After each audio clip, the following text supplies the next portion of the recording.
Wow, what a great crowd. Well, welcome. I'm Daniel Benjamin. I'm the director of the Dickey Center, and I'm delighted to welcome you to this event on U.S. China relations at a crossroads. I guess we got the timing just right. Are we headed for a conflict with China? The temperature certainly seems to be rising. Earlier this month, Vice President Mike Pence accused China of unfair trade practices, intellectual property theft, and increasing military aggression, as well as interference in U.S. domestic politics. The Vice President's speech followed a series of statements from the Trump administration that have redefined our strategy towards China, and these include the National Security Strategy published late last year, the new defense strategy that was put out in January, and of course, all of the rhetoric accompanying the initiation of a trade war with China just last June. This is just the American side of things. We could also talk about increasingly risky naval maneuvers by China, the creation of armed islands in the South China Sea, aggressive retaliation in trade matters, and apparently information operations targeted at U.S. public opinion and elections. Isn't that all uplifting? Well, I'm delighted that today, to make sense of all this, we are visited by Bonnie Glaser, who is a senior advisor for Asia and director of the China Power Project at the Center for Strategic and International Studies, where she works on issues related to Asia-Pacific security with a particular focus on Chinese foreign policy and security policy. And I'm guessing there aren't too many of you who are really new to these issues here, but if you were, I would say that Bonnie Glaser is a Washington institution in the best sense of that word. She's been writing, advising, and counseling the U.S. government and others on China for more than 3 decades. And unlike so many others who do that, she still has a great reputation. If you have ever had reason to look at my own bio, you know I have a hard time holding a job, but I did spend 6 years at CSIS as well. And I was there as a colleague of Bonnie's, and I'm delighted to say that I have seldom learned as much from a colleague, and so I'm really thrilled she's here. Bonnie Glaser is also a non-resident fellow with the Lowy Institute in Sydney, which I'm deeply envious of, because it's both a great think tank and in Sydney. And she is a senior associate with the Pacific Forum. Prior to joining CSIS, she consulted for various U.S. government offices, including the Department of Defense and the Department of State. She is widely published in academic and policy journals, including the Washington Quarterly, International Security, American Foreign Policy Interests, and others. And she has written for such leading newspapers as the New York Times and the International Herald Tribune. She is a regular contributor to the Pacific Forum web journal, Comparative Connections. She's a board member of the U.S. Committee of the Council for Security Cooperation in the Asia-Pacific, and a member of both the Council on Foreign Relations and the International Institute for Strategic Studies. She holds degrees in political science, I should say, from both Boston University and Johns Hopkins CSIS. And I mean, it is really true that there is no conference on China in our nation's capital without Bonnie, so we're very fortunate that she schlepped all the way up here to talk to us. I want to say, just in closing, that this is the first in a series of events dedicated to looking at East Asia and China in particular. And these events have been made possible through a bequest from Ralph Greenhouse of the class of 1949. Mr. Greenhouse was an important figure himself in U.S. East Asian affairs, and he made numerous contributions to the field in a long career working at DOD, at State, and at USIA. And I think that he would be very pleased that our first speaker in this series is Bonnie Glaser. So with that, I will turn it over to you.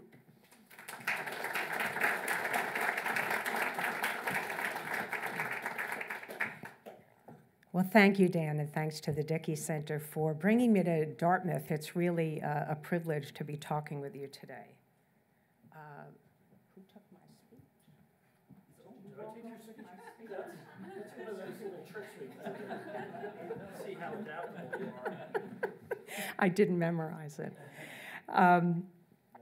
So before I begin, I'm not going to be using slides today, but I did want to just mention my website. This is China Power, which I have a team of experts working on. And what we tried to do in this website is to really break down different aspects of Chinese power. So we look at economic and technological, military power, different elements of soft power, international image, for example. And we use data, so it's all data-driven. We have an ideas lab at the Center for Strategic and International Studies, and they create fabulous infographics. And so we use really reliable data to examine questions about Chinese power. I also do a podcast every 2 weeks on a subject relating to Chinese foreign and security policy. And my team and I have been working on this website for about 2.5 years, funded by the Carnegie Corporation of New York. So if you're doing research or interested in digging into China, then I'd encourage you to look at it. But today I'm going to talk about U.S. China relations at a strategic crossroads.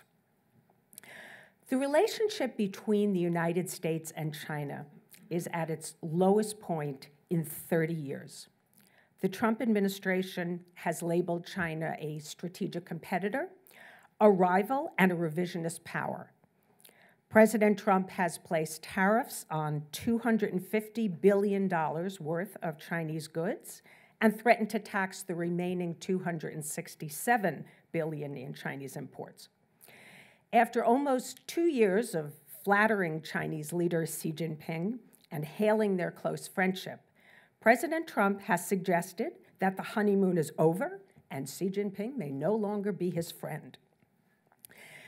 As Dan mentioned, Vice President Pence delivered a harsh speech earlier this month in which he charged Beijing with, and I quote, employing a whole-of-government approach using political, economic, and military tools as well as propaganda to advance its influence and benefit its interests in the United States. The United States has also taken a series of action against China.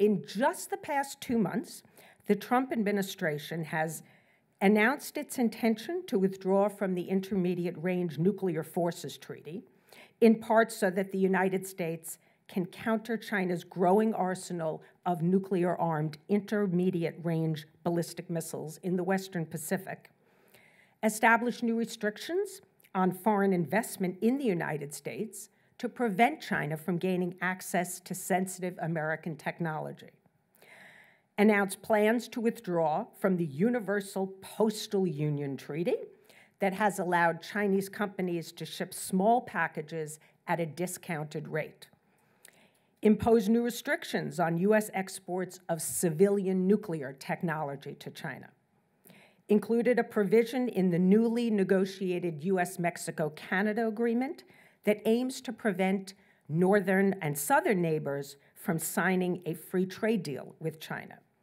and place sanctions on the Chinese military department for engaging in significant transactions with Russia's main arms exporter. And that's just in the last 2 months. China is on its back foot.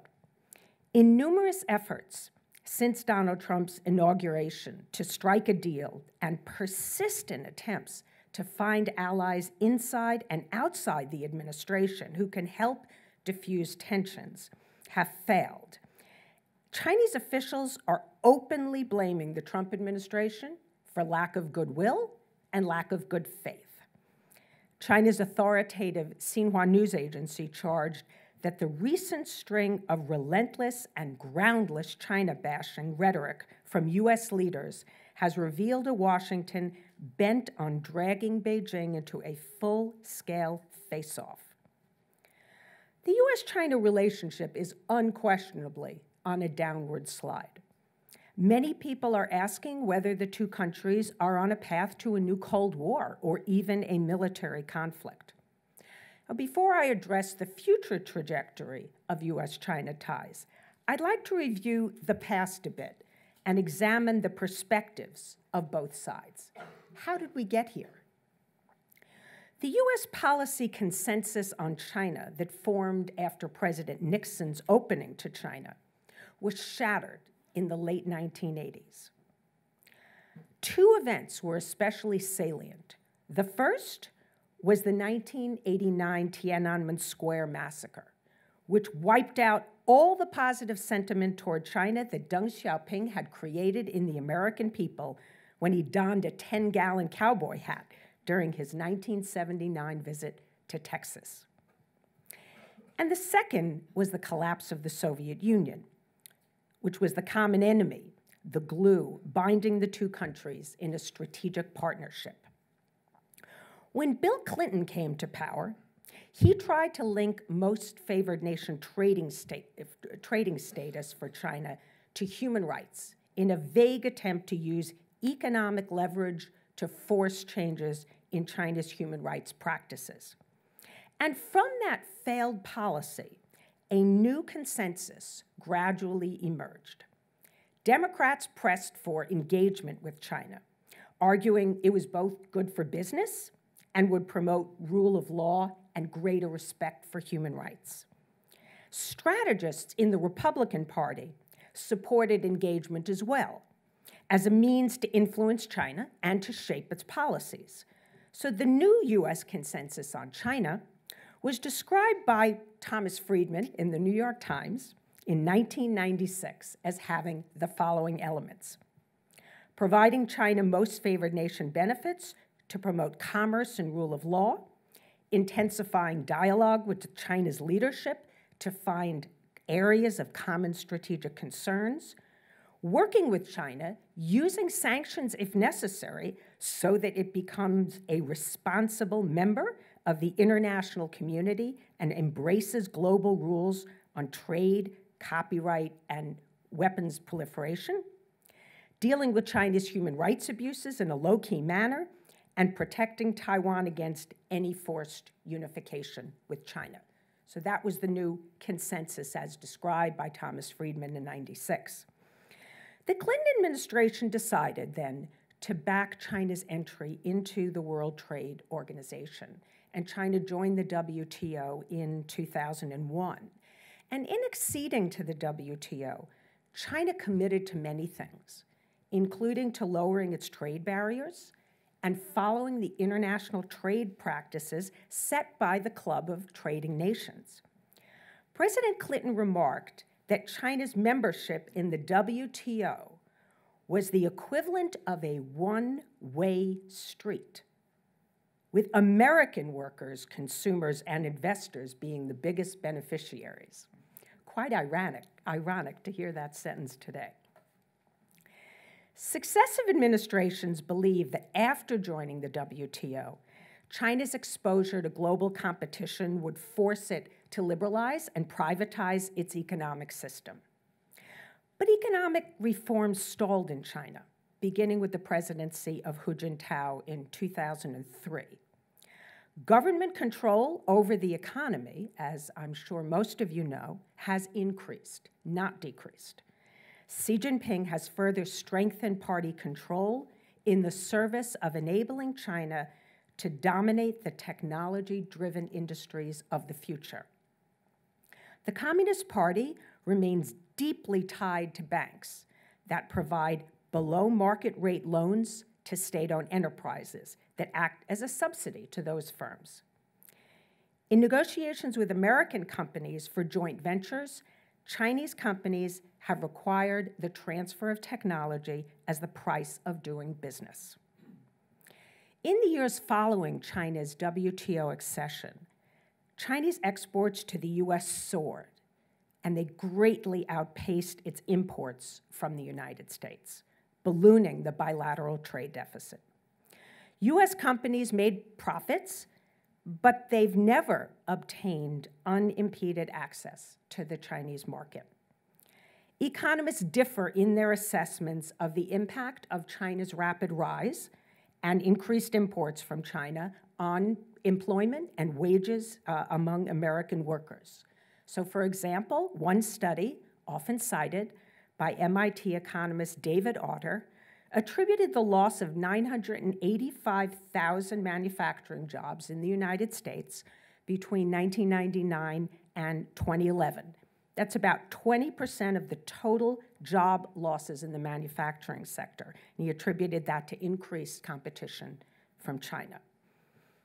Others have a different explanation. Others say that automation, structural change in the U.S. economy, not China, account for the reduction of jobs in U.S. manufacturing sector, and contend that imports from China have in fact benefited the United States by keeping prices for consumers low. Years of bilateral negotiations failed to yield positive outcomes for the United States. China made many promises in numerous bilateral meetings that just weren't kept. To cite one example, when China joined the World Trade Organization, it agreed to move quickly to join the Government Procurement Agreement, which prohibits restrictions on government purchases between member countries.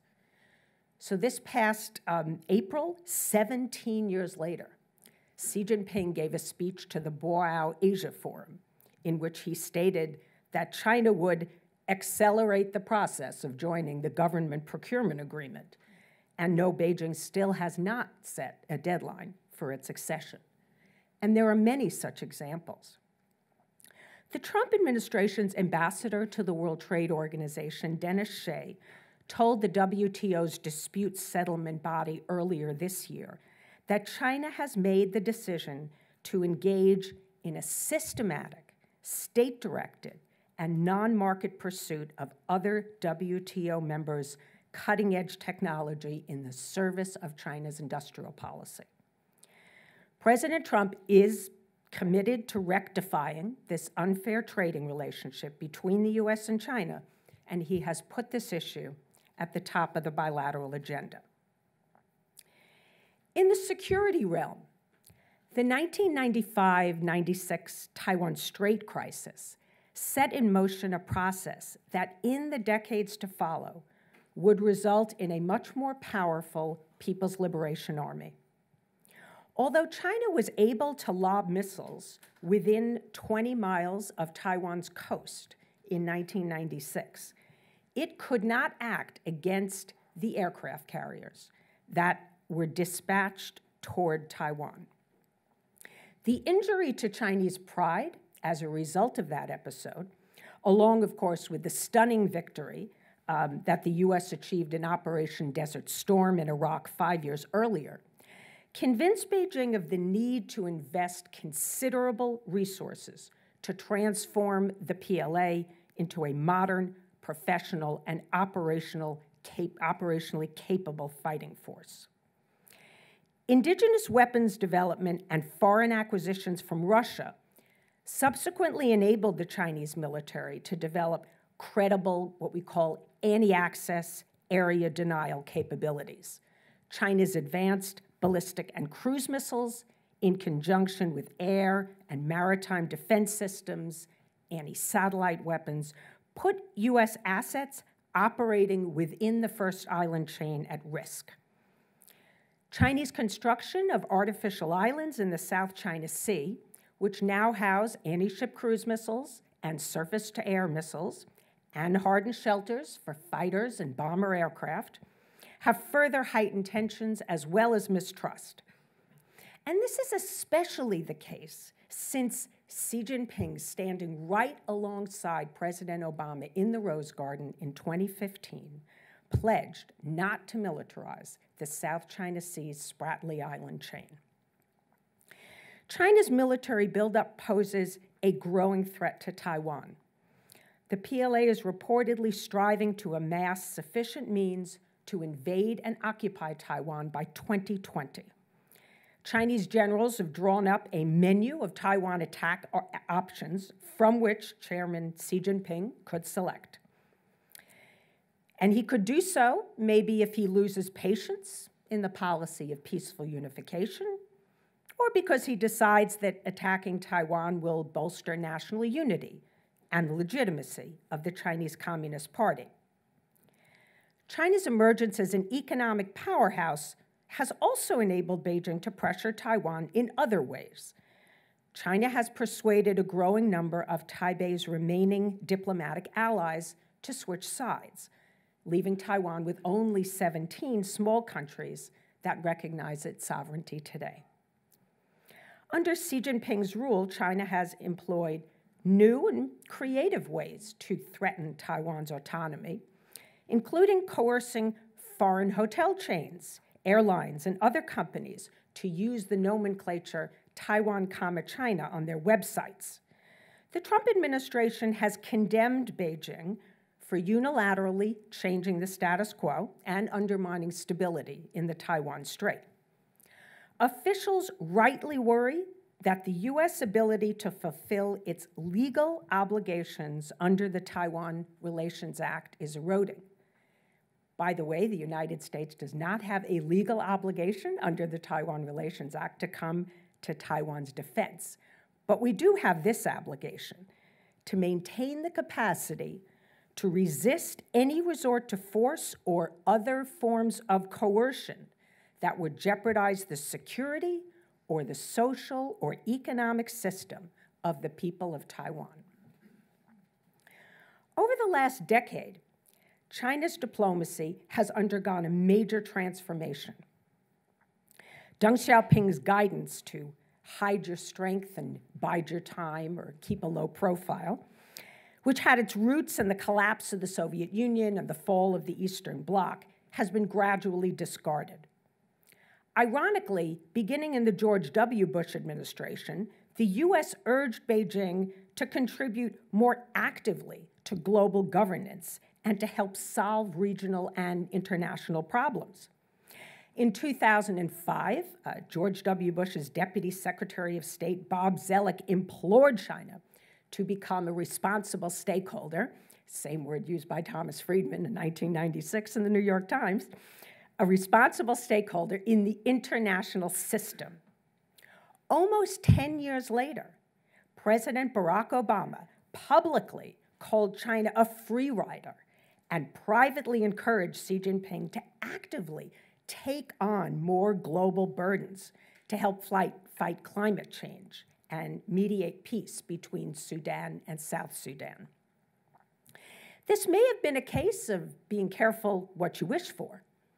In recent years, China's foreign policy has become both more proactive and more assertive. From America's perspective, China's diplomatic policies increasingly reveal its intention to weaken American influence in Asia and create a regional order led by Beijing that is more favorable to Chinese interests. A stark example took place in 2014 when Xi Jinping gave a speech to the Conference on Interaction and Confidence Building Measures in Asia, a little-known mechanism. He called for the Asian people to uphold Asia's security. So this was essentially a new regional security cooperation framework that would exclude the United States. More recent evidence of China's push to circumscribe Americans' influence in the region can be found in Beijing's proposed changes to the working draft of the Code of Conduct between China and ASEAN, the Association of Southeast Asian Nations. And this is a document on the South China Sea. Beijing has suggested that cooperation on the marine economy be carried out only by the littoral states without involvement from any companies from countries outside the region. And in a second insertion that China has made in this first draft, China has called for the parties to the code to not hold joint military exercises with countries from outside the region unless the parties concerned are notified beforehand and express no objection. So that's essentially giving China a veto power over any U.S. military operations in the South China Sea and potentially beyond. China's Belt and Road Initiative offers desperately needed infrastructure to developing countries, but it also suggests it's an attempt to bind to China economically and to bind nations to China economically and increase Beijing's influence over their policy decisions and enable potentially access to bases on their territory. So the Trump administration has sounded alarm bells in what they call China's predatory financing schemes. We heard a little bit about this from Secretary Pompeo, who's just visited Latin America. The Trump administration says these financing schemes pose risks to countries' economies and to their security. So Vice President Pence, in his speech, accused China of using debt diplomacy to expand its influence, citing China's infrastructure loans to governments from Asia to Africa to Europe and even Latin America. Over time, China's policies have led to the forging of a new bipartisan consensus in the United States in support of a tougher China policy. The military and national security community became convinced during the Obama administration, if not earlier, that China poses a threat to American interests. In Congress, Democrats and Republicans alike have become more critical of China. In the FY 2019 National Defense Authorization Act, Congress backed increased scrutiny over Chinese investment in the United States and revamped export controls governing which U.S. technologies can be sent abroad. Department of Defense funding has been restricted for Chinese language programs at U.S. universities that host Confucius Institutes, also passed by Congress. After years of advocating patience and forbearance, American businesses are much more vocal in their criticism of China's market access shortcomings and its unfair industrial policies. A majority now support a tougher stance by the U.S. government to secure an even playing field for American businesses. Most U.S. companies are against imposing tariffs, however. They don't see that as the correct means to achieve reciprocity. Summing up the sentiment in the U.S. business community, James McGregor, who is chairman of the Greater China at APCO Worldwide, he's lived in China for 25 years and worked very closely with American businesses. He said, many in the American business community in China are happy to see a strong pushback from the government against China's increasingly aggressive mercantilist and protectionist policies. The views of many average Americans have turned sour as well. A Pew poll conducted this past spring found that 38% of Americans have a favorable opinion of China, and that's down from 44% in 2017. Nevertheless, worries about job losses, U.S. debt held by China, and the trade deficit are still not as high as they were in 2012, when the overall economic mood in the U.S. was much more negative than it is today. It's also notable that young people have a more positive attitude, particularly 18 to 29-year-olds think more positively about China than people who are older. Another group that is still quite positive towards China is state and local politicians, so governors, mayors, for example, that are eager to welcome Chinese investment and expand cooperation. So there are still some constituencies in the United States that tend to lean positively. But importantly, I would say, very key constituencies like the business community, like Congress and the national security community, have certainly soured. It's fair to say that there is substantial support in the United States for President Trump's pressure on China to change its past policies that are widely viewed as disadvantaging the United States. It is likely that this American hard line on China will endure beyond the midterm elections and beyond the Trump presidency. China's perspective on the U.S. China relationship is quite different. Since the early days of the People's Republic of China, there's been a widespread belief in China that the United States seeks to undermine the Chinese Communist Party and turn China into a democracy.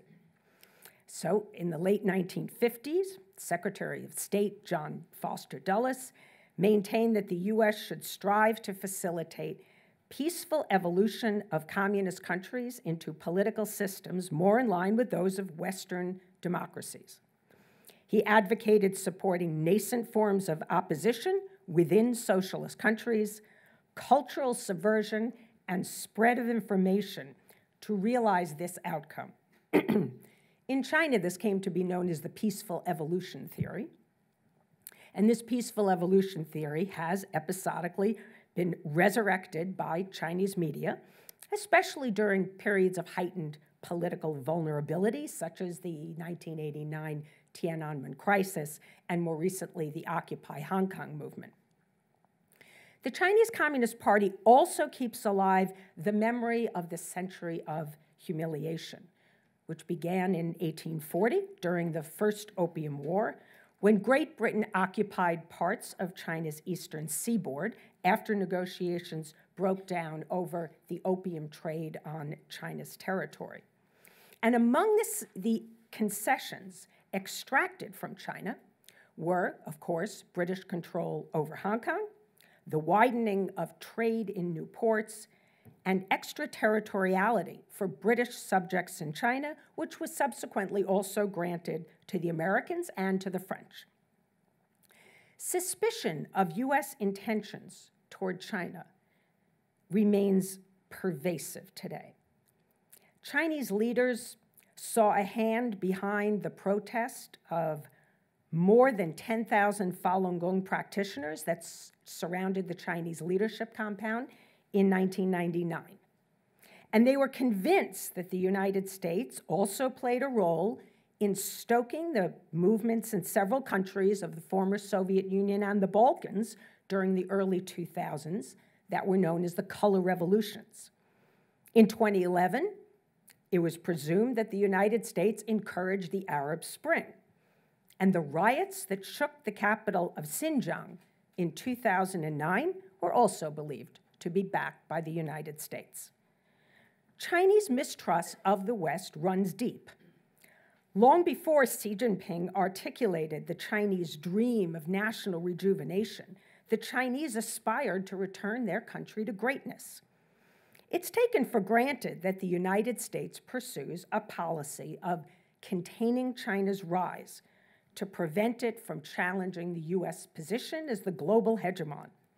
Official Chinese documents have long maintained that the U.S. objective is to westernize and split China.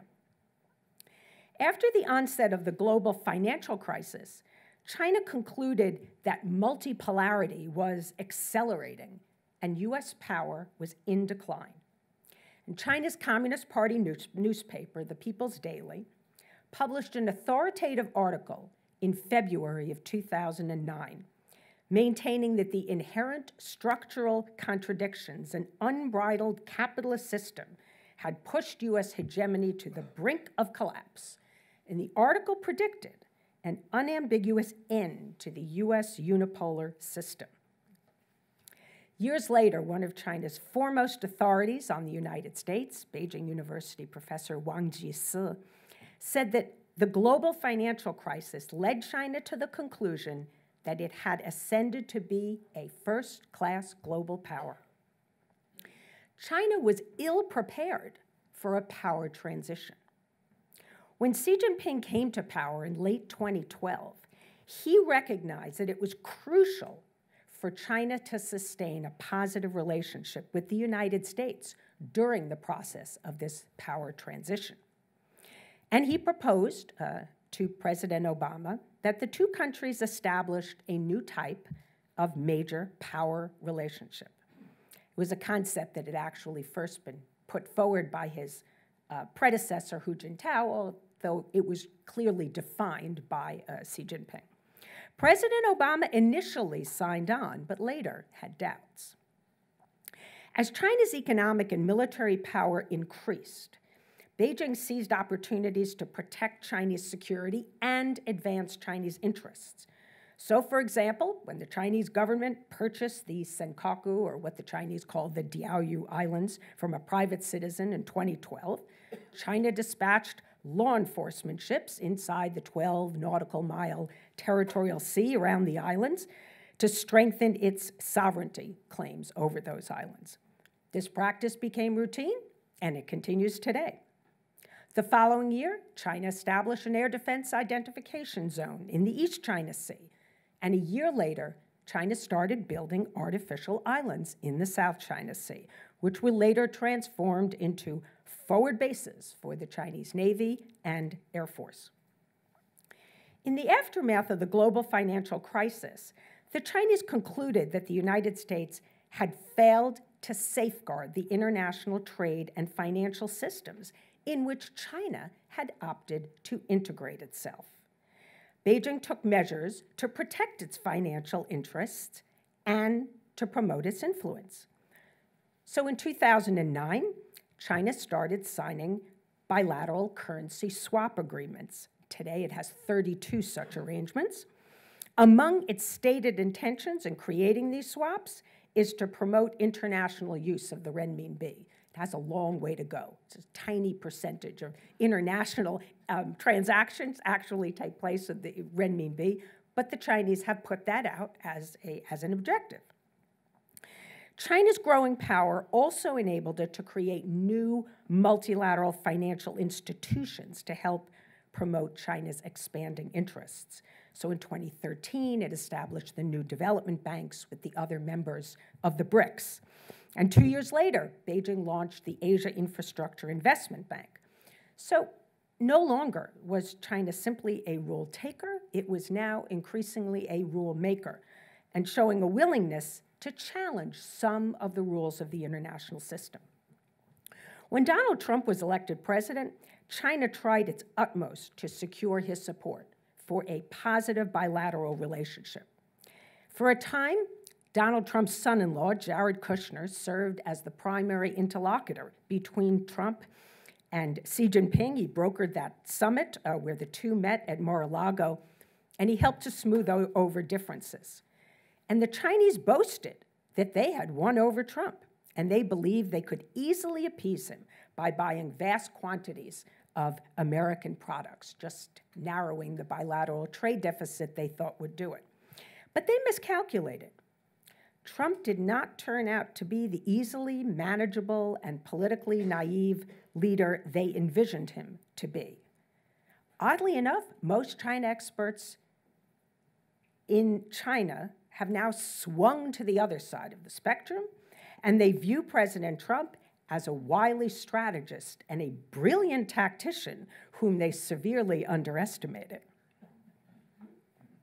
The Trump administration's decision to impose tariffs on China and take numerous other actions to ratchet up pressure politically, militarily, and economically sparked a debate in the Chinese foreign policy community about U.S. intentions. And this is a very important debate because the judgment of this debate will guide Chinese foreign policy going forward. So one school maintained that Trump's goal was to secure a trade deal that was beneficial to the United States, and that everything else going on is simply to gain leverage to force China to make trade concessions.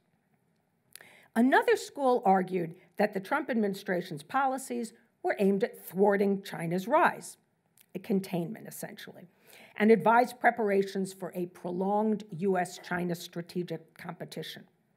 So supporters of this containment school reasoned that the United States had pushed back against both the Soviet Union and Japan when those countries' economic growth attained the level of about 60% of U.S. GDP. China passed that 60% of U.S. GDP line in 2014. And of course, in purchasing power parity, even more than that. But it's now on track to outstrip the U.S. GDP within decades, these experts argued. And therefore, China, they surmised, was now the target of American containment, and China would have to fight back, not make concessions. So I would argue that, at least for the time being, the containment school appears to have prevailed. and China has begun to push back. In late September, the Chinese government issued a white paper on U.S. China trade friction, and it charged the Trump administration with brazenly preaching unilateralism, protectionism, and economic hegemony, and intimidating other countries through imposing tariffs. It insisted that the U.S. was seeking to deny China's right to develop. The paper refuted U.S. accusations that foreign companies have been forced to transfer technology as a condition of doing business in China. And it asserted that China's subsidy policy complies with World Trade Organization rules. In addition to defending Chinese policies, the white paper accused the United States with distorting market competition, hampering fair trade, and undermining the rules-based multilateral trading system. Chinese ambassador to the United States, Cui Tiankai, is now engaging actively with the media. He's making the case to National Public Radio, even to Fox News, hoping that President Trump is watching, stating that China is a victim of U.S. bullying. And privately, senior Chinese officials are telling U.S. interlocutors that Xi Jinping will not compromise under pressure, and that only by returning to negotiations can a path forward be found. While the outcome of the U.S.-China dispute is not yet clear, the bilateral relationship is arguably at a strategic crossroads. And I think that the next 6 months or so will be crucial. And I want to outline 3 potential futures. The first potential future is a 21st century version of the Cold War. I think in the last 2 weeks we've seen the New York Times, the Washington Post, the Financial Times, the Guardian, you name it, everybody has said in a headline at least, are we, or asking the question, are we entering a new Cold War? So what would this new Cold War look like? Well, militarily, the U.S. and China would size and posture their forces against the array of threats posed by the other side. And to some extent, this is already taking place, especially around China's periphery, where, as I noted earlier, the PLA is strengthening its anti-access area denial capabilities, and the U.S. military is determined to preserve the ability to penetrate that A2AD envelope and maintain its freedom of maneuver. Going forward, U.S.-China military competition could intensify in various realms. China could ramp up its nuclear weapons inventory to match that of the United States.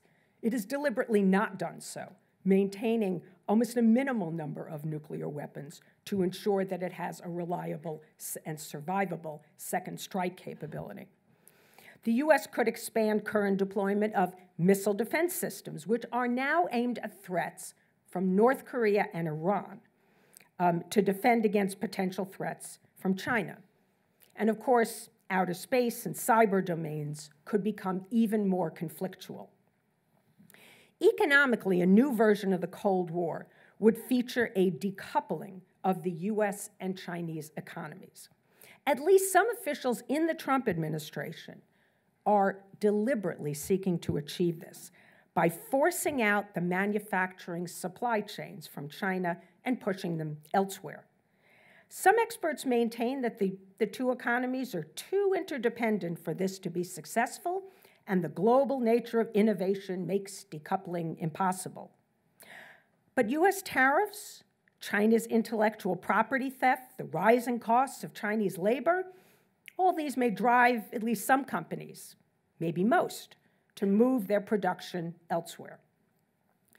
Under ever-mounting U.S. pressure, Xi Jinping is unlikely to make concessions because he believes that China can emerge from this competition in an advantageous position, and importantly, because caving into U.S. demands could weaken his position domestically. In recent weeks, there are very clear signs that Xi Jinping's stance has hardened. He's publicly bullish on China's ability to become the leader of global innovation in aerospace, robotics, artificial intelligence, clean energy, quantum computing, and other technologies. And last month, he visited a state-owned enterprise, and Xi Jinping said, unilateralism and protectionism are forcing China to adopt a policy of self-reliance, adding, that is not a bad thing. Politically, a new version of the Cold War could entail a U.S. China global ideological competition as well. And Xi Jinping's call just 1 year ago at the 19th Party Congress for developing countries to consider China's development model as an option to emulate is the first indication that Xi Jinping may seek to challenge Western capitalism and U.S. influence around the world. The U.S. and China could build separate coalitions of countries that support their respective leadership. Although Beijing has so far eschewed forging alliances, Xi Jinping may come to heed the advice of Chinese scholars, like Tsinghua University professor Yan Shuitong, who has long argued that alliances underpinned by treaties are necessary if China is going to become a global superpower. The second potential future involves a U.S.-China trade deal and a moderation of tensions in other areas. Probably the best outcome. President Trump continues to say that at some point he might strike a deal with Xi Jinping, and I'm personally convinced that he wants a deal. President Trump is transactional and he likes to win. For the time being, he favors the tougher approach advocated by Peter Navarro, who heads the Office of Trade and Manufacturing Policy, and Bob Lighthizer, who is the U.S. Trade Representative. But that could change. Over time, the tariff war will begin to have a negative impact on the American economy. Input prices for American businesses will rise, and consumer prices will increase. The strong U.S. dollar versus the Chinese renminbi will harm U.S. exporters while helping Chinese exporters.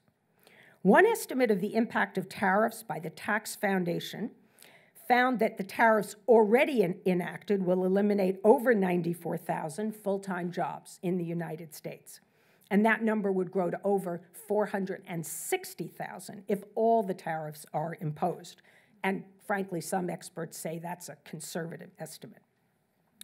Trade wars, of course, also have ripple effects that can be unpredictable.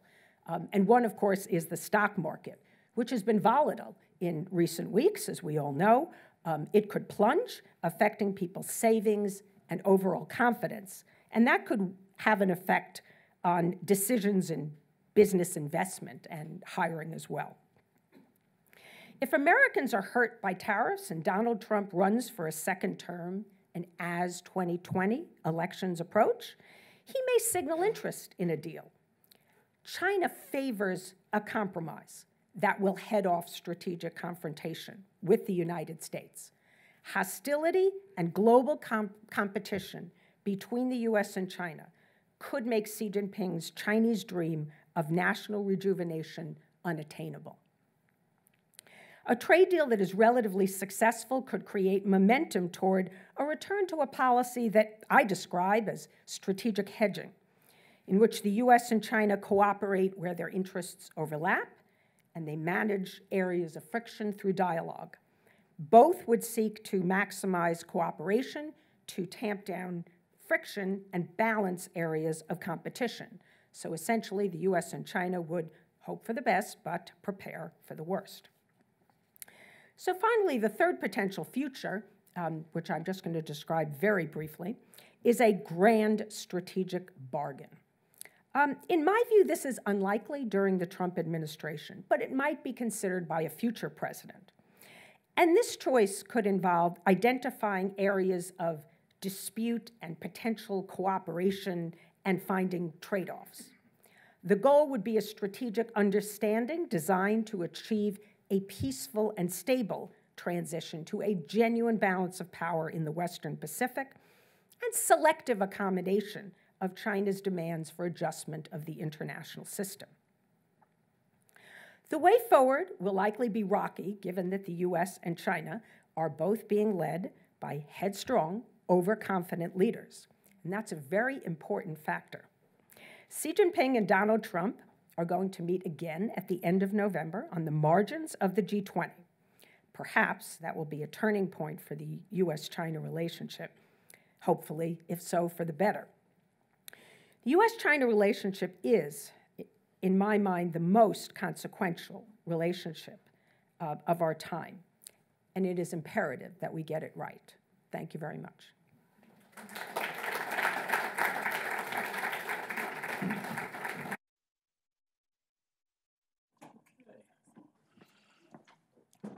Should we,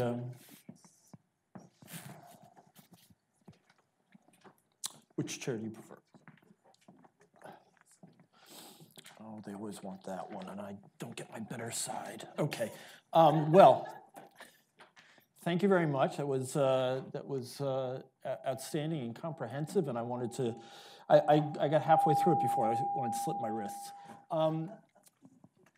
So I'm just going to ask a few questions, and then we'll open it up to the audience. I'm curious that you think a grand bargain is so unlikely, because I think my read of Trump and the read of a lot of other people is that he likes to provoke conflict, and then, but his interest ultimately is in coming to a deal with the powerful to beat up on the weak. And that's certainly been, I think, part of what he is about with Russia. I would argue probably a big part of what he's about with the Saudis, although their power is very lopsided. What do you think? Why are you so skeptical about a grand bargain? Is it because the Chinese wouldn't go for it? I mean, historically, the Chinese always wanted a condominium. So I distinguish between what I think is essentially a trade deal that moderates the relationship, lowers tensions, but does not eliminate them. And I distinguish that from a grand bargain. A grand bargain, to me, would include accommodating some of Chinese interests that I think the United States at this point would be reluctant to accommodate. So, for example, agreeing not to operate our military forces in waters perhaps anywhere near China, that we would stop surveillance, reconnaissance flights, which they abhor, that we would stop freedom of navigation operations. I think that those are the kinds of things that are compromises that the United States would not make unless I think it is really under duress and felt that it was compelled to do so. Otherwise, it might, its interests would be irreparably harmed, or that it could end up in a war with China. And so I don't see that we are at that point. Now, maybe you could look out another 10, 15 years and say maybe we would get there, or we could have maybe a prescient president who believed that maybe we should restructure our forces and emphasize more cooperative issues with China. And I do agree with you that the Chinese have always wanted what they don't call the G2, but some kind of condominium that would recognize their great power status and essentially put them at the same level as the United States. So I think that is something that China would want, but I believe that the United States would pay a very high cost for it. And so at some point, it may be decided that that is in our interests. I certainly do not see not only this president, but the vast number of people in the national security community and the Trump administration that would favor that outcome. So I guess my caveat would be that I can imagine at some point we'd have a president who was, surprise, surprise, at odds with his national security establishment. But we'll have to wait and see on that one. How worried are you about an accident in the Western Pacific that might lead to escalation?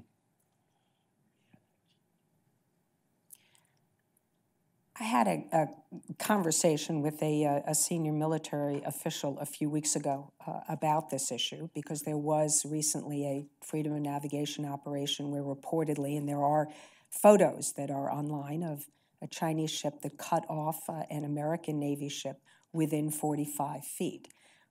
Under the Obama administration, our two countries negotiated, as you know, very important path-breaking agreement on securing safety in the air and at sea.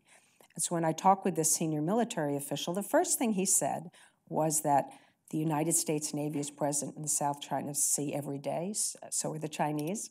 We have constant communication between our ships and aircraft, and the vast majority of them are very professional.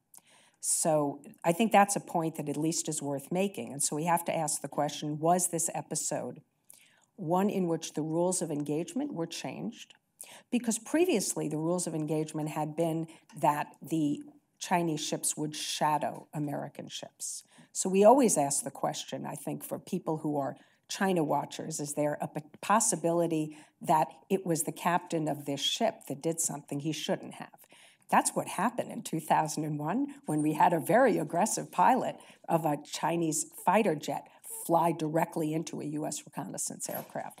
I think that is less likely under Xi Jinping. I don't rule it out. It is less likely. But I think what is more likely is that the Central Military Commission, where Xi Jinping sits as chairman, provided different rules of engagement to Chinese ships. And if that is the case, then yes, I am more concerned about, as we conduct freedom of navigation operations in the future, that there is a higher risk of collision. In my view, that likely would lead to a political crisis, as it did in 2001, probably even more serious today, but would not necessarily escalate to a wider military conflict, because I really believe that neither country would want to see that happen. Do you want to comment briefly on China-Russian relations vis-a-vis the U.S.? That's a very interesting topic to me, because for so many years, I think the conventional view was that Russia-China relations was an axis of convenience or marriage of convenience, that the interests that divided them were greater than the interests that brought them together. And I believe that that has changed, if it was ever true at all. And we have seen a remarkable ability of Russia and China to take the things they disagree about and compartmentalize them and cooperate on things where their interests really converge. There's been a lot of cooperation recently on the Korean Peninsula, on North Korea in particular. There was just a trilateral China-Russia-North Korea meeting for the first time. Cooperation, of course, in military exercises, the most recent being the most advanced that Russia holds, which was unprecedented. Obviously, in the UN Security Council, we see a great deal of Chinese-Russian cooperation. So I think we should revisit that assessment. And I was struck that I think it was about a few weeks or maybe a month ago that Secretary of Defense Mattis essentially dismissed the potential for Russia-Chinese collaboration against American interests. And I think that's an outdated view. Great. Final question, and then we'll open it up to the audience. Regarding this Chinese-Russian cooperation, the hacking of our election by the Russians and some of their subsequent behavior has been attributed to, belief not only that they preferred Donald Trump to Hillary Clinton, but that they also really wanted to knock America off balance. And if you add in the support for populism in Europe and elsewhere, that it was about recalibrating, about resetting the rules of the global order.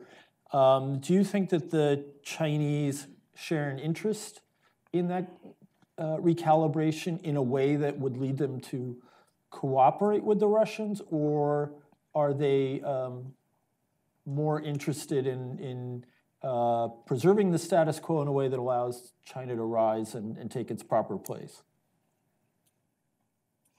I thought you were going to ask about Chinese political interference operations. So you went in a different direction. I'm leaving that for the audience.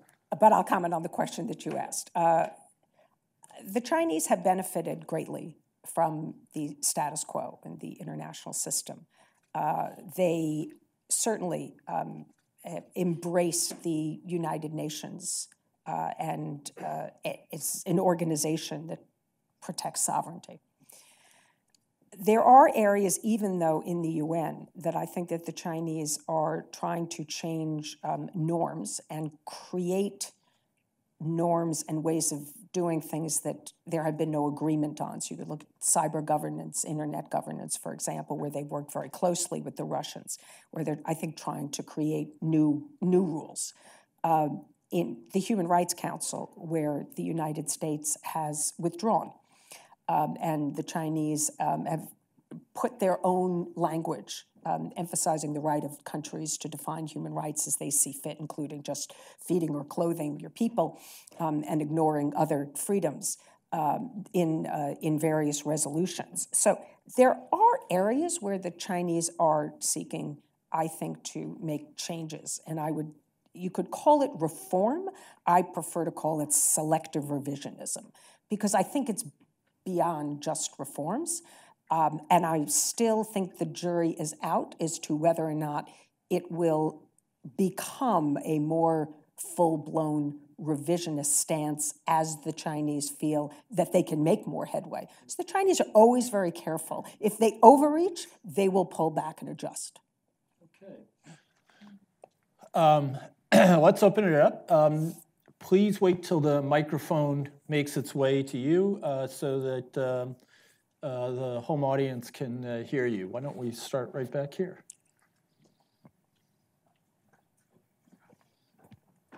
Hello, my name is Emmanuel Berriesa. Thank you for coming to Dartmouth today. I'm a government major, and my question to you is in relation to Taiwan. There is much debate today as to whether the U.S. should continue to aid Taiwan. On one hand, it's sort of like strategic for the U.S. to like come and help Taiwan in order to uphold like democratic values. But on the other hand, it's kind of at the cost of constrained U.S.-Chinese relations.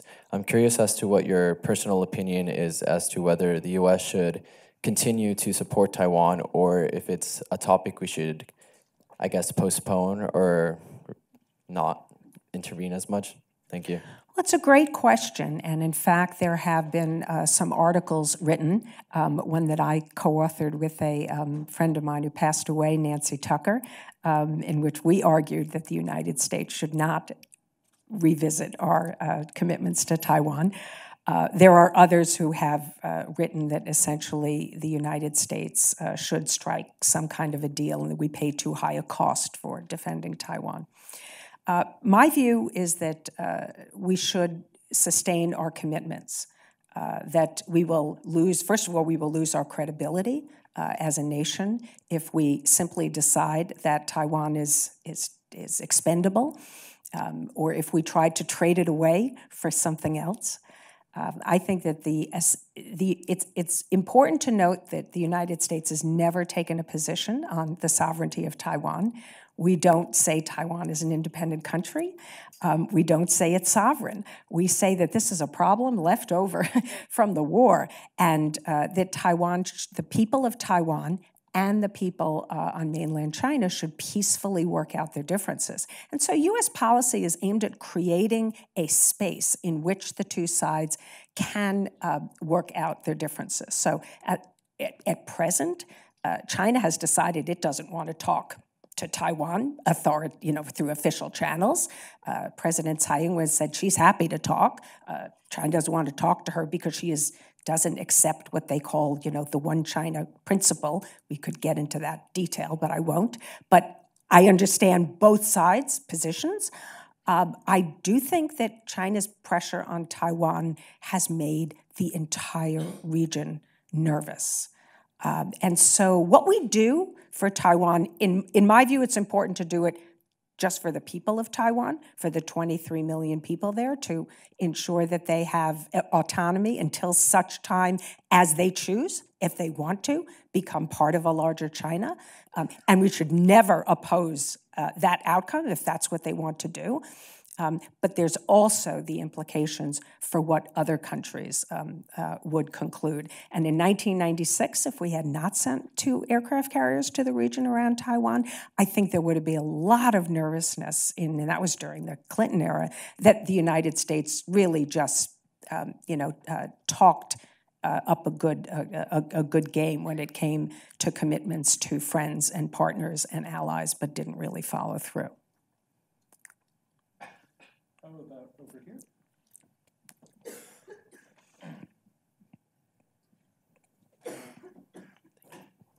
Hi, thank you so much, Ms. Glaser, for coming out. My name is William, and I'm a freshman here. And so I guess my question is one of intentions and expectations. So in the mid-1950s, American diplomat and historian George Kennan warned Washington not to engage in a self-fulfilling prophecy with the Soviet Union.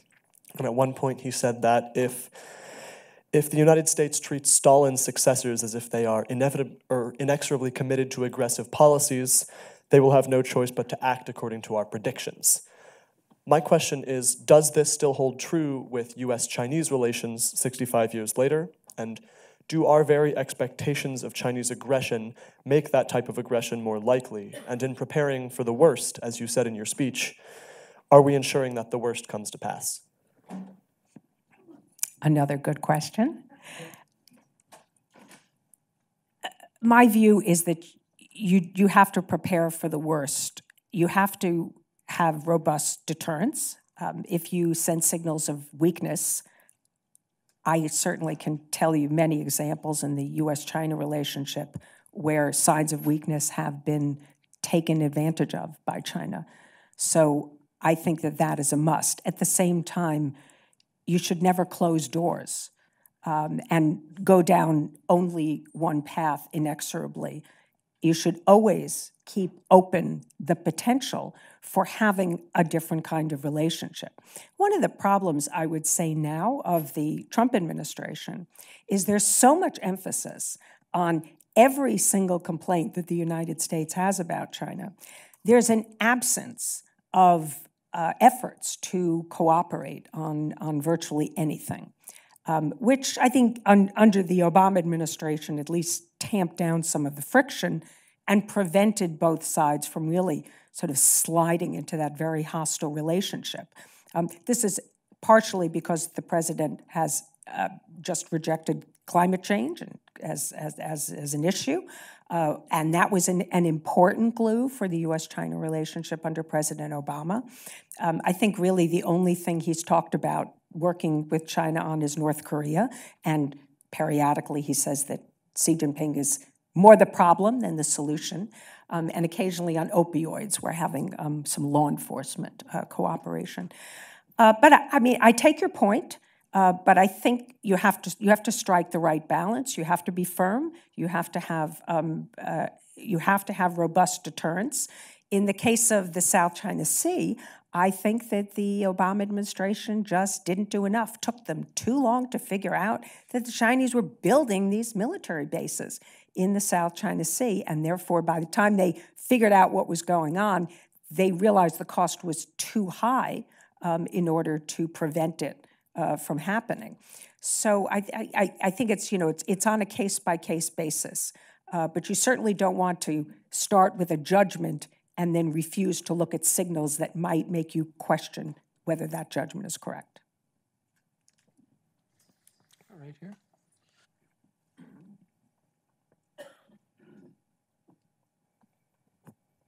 Thank you again for coming on. My question somewhat relates to that.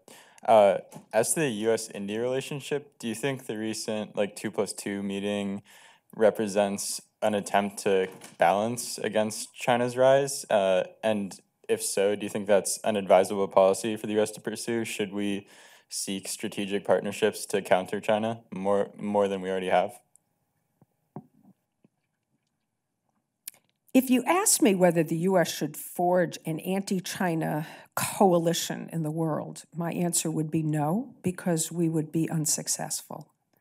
There really is no country in the world that would want to join that kind of a coalition. That said, if the United States has relations with countries, dialogues with countries, concrete forms of cooperation to support our shared values, our shared visions for things like freedom of navigation, what Secretary of Defense Ash Carter used to call the Principled Security Network, and he just published a wonderful article, which I would recommend to you all. There's really all about what his policy would have been towards China if he'd been allowed to make some of the decisions that he was allowed that he wanted to make. But he talks about that in the article, and I think Secretary Mattis would say the same thing as would Secretary Pompeo, that there is a pull, a desire around the world for the United States to show leadership in support of the kind of values and the kind of principles that the West shares, and many countries non-West share.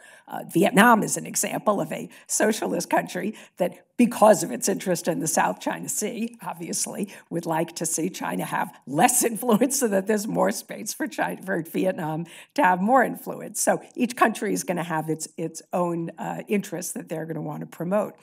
But if you look across Southeast Asia, you have very small countries that are all getting money from China, either investments or loans, and most of them want it. Malaysia is revisiting some of these because they were very concerned about debt traps. But a lot of these countries really want this infrastructure financing.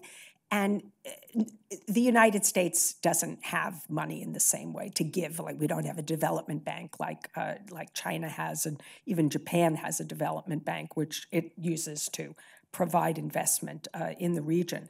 So there's a desire to get along with China. They're geographically in close proximity.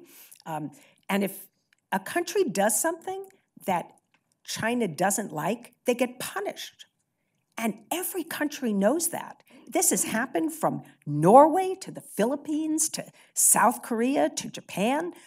Countries that make decisions in their own national interests, if China doesn't like those decisions, like deploying the THAAD missile defense system in South Korea, the Chinese will punish them and say, no tourists are going to go. And then of course, it's done with deniability. It's not actually, there's no sanctions law. So countries are afraid. They want the economic benefits, and they want the United States to be present, and they want to work with the United States to try and advance some of these shared principles. So it's a complex and difficult balance to strike, and we cannot be going around the world saying that China's the enemy and we want countries to work with us, because then we will definitely fail.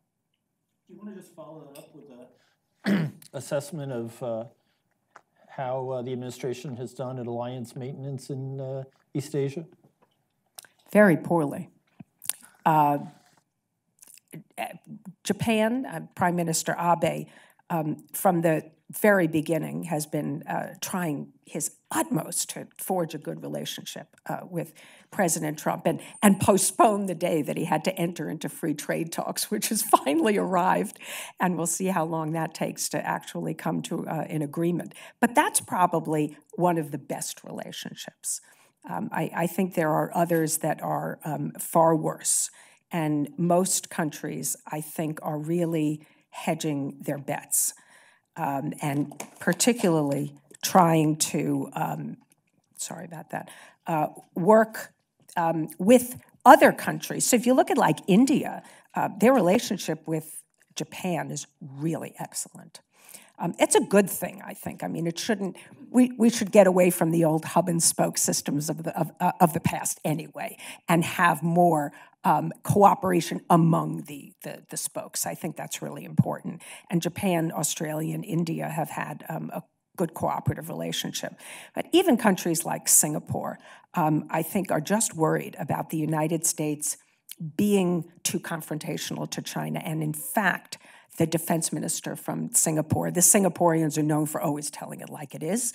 And when our Secretary of Defense was just out in the region meeting with the leaders of ASEAN and the defense ministers, apparently the Secretary of Defense from Singapore said that very directly, very concerned about the United States being much too confrontational towards China. So I think that there's this, you look at the South Koreans, President Trump keeps saying that they're not paying enough for their defense, for the bases, for access.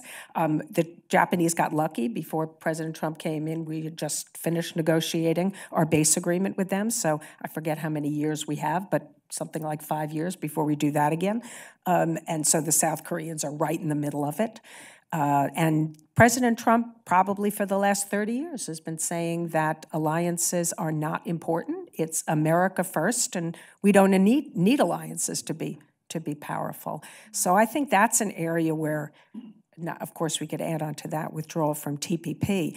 If we're going to be effective in competing with China, which should be the goal, not confronting, but competing with China, we need allies.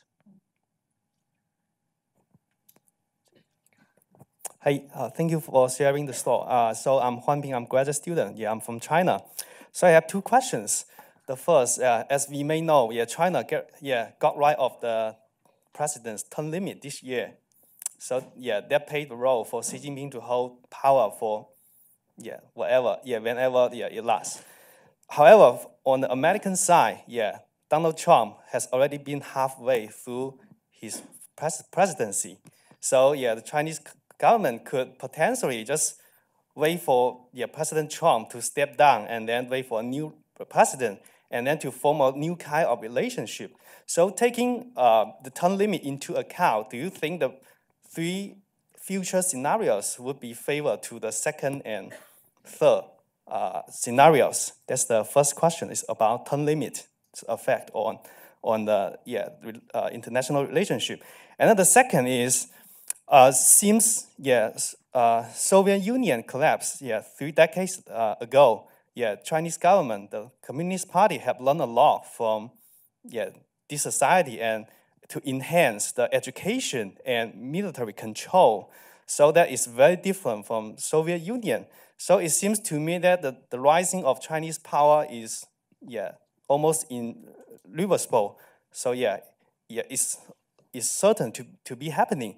So my question is, say, when the GDP of China is equivalent to U.S. by, say, 2030 or 50, do you think these two countries would get along or can share power and to reform the global order? Sounds like a path to a bright future. I'm less optimistic, especially if Xi Jinping remains in power. I believe that a country can't have very repressive policies at home and very flexible policies abroad. Pushing for this notion that China is a peaceful power that is going to treat everybody else with respect and not even treat its own people with respect, personally, I find that difficult to imagine.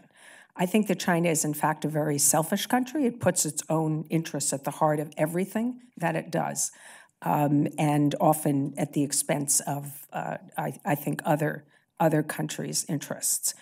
But I think perhaps a more important answer to your latter question is that there is no certainty about China rising to the power level of the United States in what I would say are the most important categories of power. I would never say that China is certain to collapse. People have written books on that subject. I don't believe that that is true. But there are numerous challenges that China faces. And of course, we could look at, first and foremost, the demographic problem is enormous. Environmental challenges. There's a long list of things. I think that there's debt. And so I think that there's a lot of reasons why China actually may never rise to the level of, and if you looked at, for example, per capita income, where China's now about 10,000 and we're about 60,000. So to me, that's actually a much better indicator than overall GDP. And on your first question regarding term limits, so China is, in my view, in waiting mode until after our midterm elections. It's not yet, I think, concluded that it should do nothing until after our presidential elections. But it will see if there was any political element in some of the policies. President Pence's speech, Vice President Pence's speech, the timing of it, the content of it, sounds a little politicized. And so I think the Chinese do hope that there might be more of a willingness to deal after the midterm elections. I don't think that President Trump's speech was motivated, his position, his policy, or Vice President Pence's speech by politics primarily. So I doubt there will be a fundamental change. But as I said earlier, if the tariffs really start to hit, if our economy is negatively affected, then the president at some point might be willing to deal. If the Chinese conclude that President Trump has a chance for another term, I do not believe they will see it in their interest to do nothing for another 6 years. That's really too long. So I think despite the fact that the Chinese are saying in the very authoritative media that the United States is containing China, they are looking for ways to strike a deal because that's very much in their interest. Confrontation with the United States can make impossible this rejuvenation of the Chinese nation that Xi Jinping hopes to achieve. Well, Professor Lind. It's my understanding that China holds a great deal of American national debt and continues to purchase that debt. What role do you see that playing in the relationship and how it eventually turns out? So I'm not an economist, and I have a wonderful page on my China Power project exactly on this question, because I think it's really important. But my view on this is that China has primarily invested in U.S. securities because they're safe. They're the safest investment in the world. And if China were to dump, let's say, half of them overnight, then the value of its remaining holdings would drop precipitously, and that wouldn't be in China's interest. If they sold all of them off suddenly, that would really cause a problem for the U.S. economy, probably the global economy. And I think that that would be very damaging to China as well. China selling off some of them, which we've seen periodically, and you can look on my website. You can actually go and look at which country holds what percentage of ownings of all of our securities. The biggest holder of U.S. securities? Americans, right? I mean, by far, we hold most U.S. treasuries. China and Japan hold about the same amount, and sometimes it's China a little more, sometimes Japan a little more. So if they gradually sell them, other countries actually want to buy them. We haven't had any problem up until now. So I actually have just long thought that that's really a non-issue. And fortunately, Chinese officials have been fairly responsible. When they talk about that, there's lots of Chinese scholars who threaten, no, we could sell U.S. treasuries. And I think officials have been far more careful about that. I know, I keep dropping things. We won't worry about the bottle of water. Anyway, we'll see whether I'm right about that, but I'm not worried about it. Thank you so much for your wonderful talk. I wanted to go back to the issue of the economic disputes between the U.S. and China.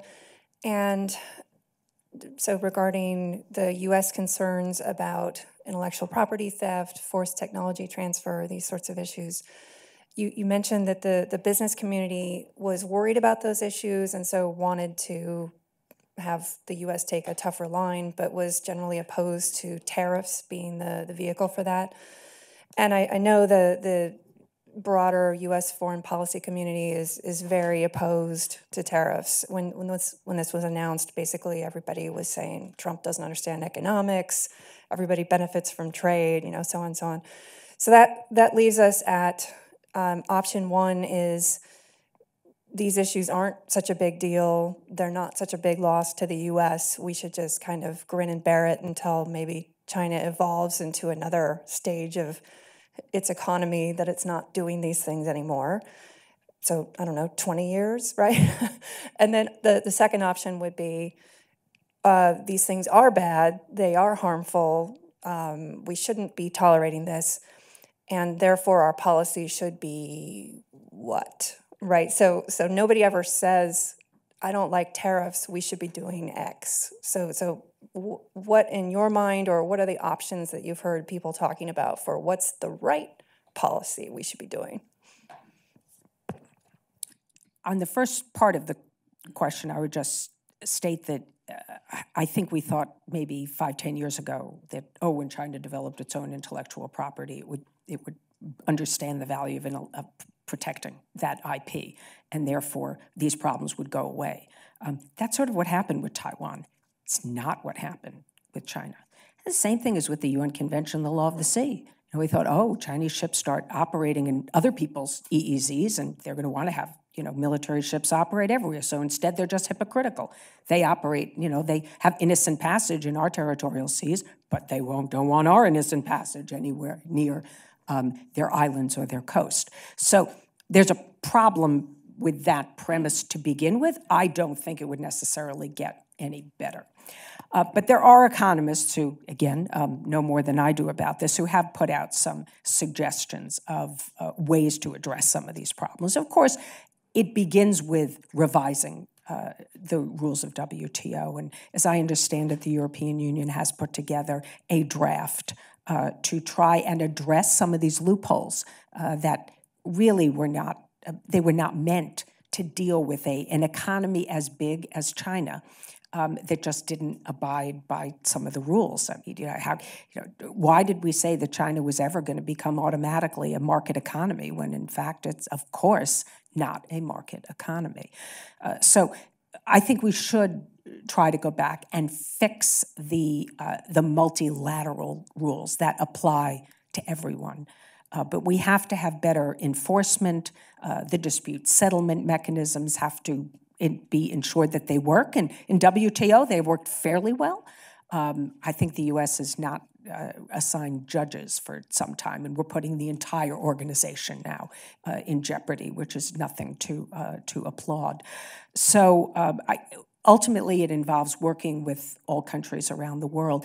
And the good news is that as recently as 5 years ago, there were very few countries who really wanted to confront China on these trade issues. But now there are more and more. You talk to the Germans, and they have really changed their minds on this. They are planning on developing their own fund to help rescue some companies that are struggling in Germany so that they can't be bought out by China, because they don't want the Chinese buying out their companies. They're worried about too much investment in sensitive national security issues, not to mention, of course, market access problems and lack of an even playing field in the Chinese market. So we could work with other countries and come up with more effective ways. If we try to do it unilaterally and we try to do it through tariffs, I do not think that this is going to be the most successful approach. Okay, unfortunately, we're 1 minute past the witching hour already, so I think we're going to have to call this to a halt, although we could probably go on for another 2 hours. But I want to thank you all for joining us, and I particularly want to thank our speaker today, Ronnie Glaser, for a fantastic presentation.